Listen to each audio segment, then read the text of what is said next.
नमस्कार। हाँ। आज हम ज्योतिष के एक बहुत ही दिलचस्प विषय पर बात करने वाले हैं। जन्म कुंडली में वक्री गुरु, इसका क्या मतलब होता है? नमस्कार। हाँ, ये विषय वाकई बहुत गहरा है।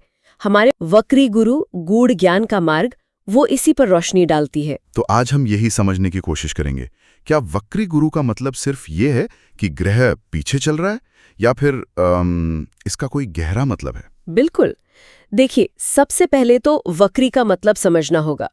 ज्योतिष में वक्री का मतलब है जब हम धरती से देखते हैं तो कोई ग्रह कभी-कभी अपनी सीधी चाल के बजाय उल्टा चलता हुआ दिखता है। अच्छा, दिखता है, मतलब असल में नहीं? हाँ, ये एक तरह का दृष्टिभ्रम है जिसे एपरेंट रेट्रोग्रेड मोशन कहते हैं, पर ज्योतिष में इसका महत्व है। अच्छा, पर कई लोग सोचते हैं कि वक्री होने से ग्रह कमजोर हो जाता है। क्या ये सामग्री भी यही कहती है? नहीं, दिलचस्प बात यह है कि सामग्री कुछ अलग कहती है। इसके मुताबिक वक्री होने से प्रभाव कमजोर नहीं होता, बल्कि ऊर्जा बाहर की दुनिया से हटकर व्यक्ति के अंदर की ओर मुड़ जाती है। अंदर की ओर? हाँ, मतलब प्रभाव शायद और भी गहरा और ज्यादा केंद्रित हो जाता है। व्यक्ति के अपने आंतरिक जगत पर असर बढ़ जाता है। ये तो बड़ी बात है, असर कम नहीं बल्कि ज्यादा अंदरूनी।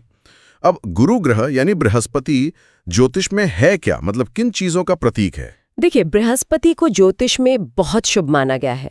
ये ज्ञान का, विवेक का, धर्म, आध्यात्मिकता और हाँ, सौभाग्य का भी कारक है। गुरु कृपा भी इसी से जुड़ी है? बिल्कुल। जीवन में विस्तार, सकारात्मकता, समझ और जो मार्गदर्शन मिलता है ना, वो सब गुरु से ही जुड़ा है। ज्ञान, भाग्य, मार्गदर्शन, ये सब तो जीवन के बहुत अहम पहलू है। तो जब इतना जरूरी ग्रह वक्री होता है तो व्यक्ति के अनुभव पर या उसके व्यक्तित्व पर क्या खास असर दिखता है? आपने कहा अंदरूनी फोकस बढ़ता है। हाँ, सामग्री का मुख्य जोर इसी पर है। वक्री गुरु व्यक्ति को बाहरी दुनिया के शोर शराबे से थोड़ा हटाकर अपने अंदर देखने को प्रेरित करता है। तो ऐसे लोग ज्यादा सोचते हैं, विचारक टाइप? हाँ, बिल्कुल। गहरे विचारक होते हैं, चीजों की तह तक जाने की कोशिश करते हैं। सामग्री ये भी बताती है कि उनकी आध्यात्मिक समझ भी काफी तेज हो सकती है। अच्छा। हाँ, और वो ज्ञान को ना पारंपरिक तरीकों से हटकर अपने ही अनूठे ढंग से समझते हैं या ग्रहण करते हैं। जैसे अपनी कोई अलग लैब हो सोचने की? हाँ, कुछ ऐसा ही। इसे आप एक तरह की आंतरिक प्रयोगशाला कह सकते हैं, जहां वो दुनिया के बने बनाए नियमों से अलग होकर अपना सच खोजते हैं। आंतरिक प्रयोगशाला, ये नजरिया तो काफी दिलचस्प है। पर क्या इस अंदरूनी झुकाव से बाहरी दुनिया में, मतलब प्रैक्टिकल लाइफ में, कोई दिक्कत आती है तालमेल बिठाने में? शुरुआती जीवन में शायद कुछ संघर्ष करना पड़े। हो सकता है अपने विचारों को सामने रखने में, या फिर बाहरी उम्मीदों के साथ बैलेंस बनाने में थोड़ी मुश्किल हो। अच्छा, शुरू में दिक्कतें? हाँ, लेकिन साथ ही ये भी कहा गया है कि अगर वो डटे रहें और उन्हें सही मार्गदर्शन मिले, तो यही लोग आगे चलकर अपने चुने हुए फील्ड में असाधारण सफलता और सम्मान भी पाते हैं। और इसका कर्मफल से क्या कनेक्शन बताया गया है? हाँ, ये भी एक महत्वपूर्ण पहलू है। सामग्री का मानना है कि वक्री गुरु का संबंध अक्सर पिछले जन्मों के किसी अधूरे ज्ञान, अधूरे कर्म या किसी अधूरी खोज से हो सकता है। पिछले जन्मों से? हाँ, और इस जीवन में उन अनसुलझे मुद्दों का सामना करना व्यक्ति के आध्यात्मिक विकास के लिए जरूरी माना जाता है, जैसे कोई पुरानी गांठ हो जिसे खोलना है। तो ये सिर्फ एक ग्रह की स्थिति नहीं, बल्कि एक तरह की आध्यात्मिक यात्रा का हिस्सा है। अच्छा, अगर कुंडली में गुरु अच्छी जगह पर हो, मतलब शुभ भाव में, और तब वक्री हो, तो क्या तब यही सब होता है? नहीं, तब स्थिति काफी बदल सकती है। सामग्री साफ कहती है कि अगर वक्री गुरु कुंडली के अच्छे भावों में हो, जैसे पहला भाव जो स्वयं का है, 5वां बुद्धि और संतान का, 9वां भाग्य और धर्म का, या 11वां जो लाभ का भाव है। हाँ, ये तो बहुत महत्वपूर्ण भाव है। बिल्कुल। तो इन भावों में अगर वक्री गुरु है तो ये बहुत शुभ परिणाम भी दे सकता है।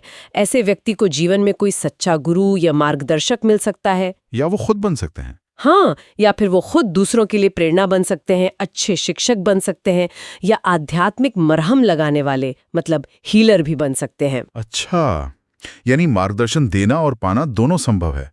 लेकिन इसके दूसरी तरफ कुछ प्रैक्टिकल मुश्किलें भी बताई होंगी, चुनौतियां। हाँ, कुछ चुनौतियां भी हैं जिनका जिक्र है, जैसे कभी-कभी फैसले लेने में देर करना या बहुत ज्यादा दुविधा में रहना, कंफ्यूजन। हाँ, या फिर अपने ही विचारों के जाल में उलझ जाना। और क्योंकि उनकी सोच अक्सर थोड़ी अलग होती है ना, लीक से हटकर, तो कभी-कभी पारंपरिक सोच या सामाजिक नियमों से टकराव भी हो सकता है। ठीक है, तो हमने समझा कि वक्री गुरु क्या है, इसका असर कैसा हो सकता है अंदरूनी सोच पर, जोर, कर्मों से जुड़ाव, सफलता की संभावना भी और कुछ चुनौतियां भी।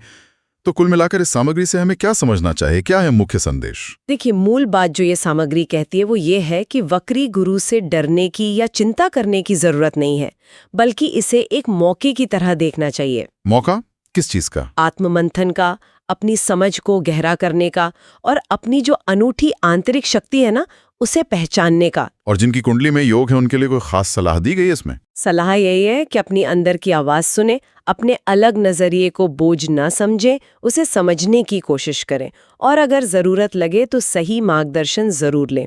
अपनी इस खासियत को अपनी ताकत बनाना अहम है। अपनी खासियत को ताकत बनाना, ये अच्छी बात है। और अंत में एक विचार छोड़ जाते हैं सबके लिए। इस पूरी चर्चा से एक बात उभरती है, ये सामग्री बार बार वक्री गुरु को गहरे आंतरिक ज्ञान और गैर पारंपरिक सोच से जोड़ रही है। हाँ, ये तो है। तो क्या ऐसा हो सकता है कि ये ज्योतिषीय स्थिति व्यक्ति को शायद अनजाने में ही उन क्षेत्रों में कुछ नया करने, कुछ खोजने की, मतलब इनोवेशन की क्षमता देती है, जहां ज्यादातर लोग बस बनी बनाई राह पर ही चलते रहते हैं? ये सोचने वाली बात है कि क्या ये लीक से हटना असल में एक तरह की रचनात्मकता या इनोवेशन को जन्म देता है। इस पर विचार किया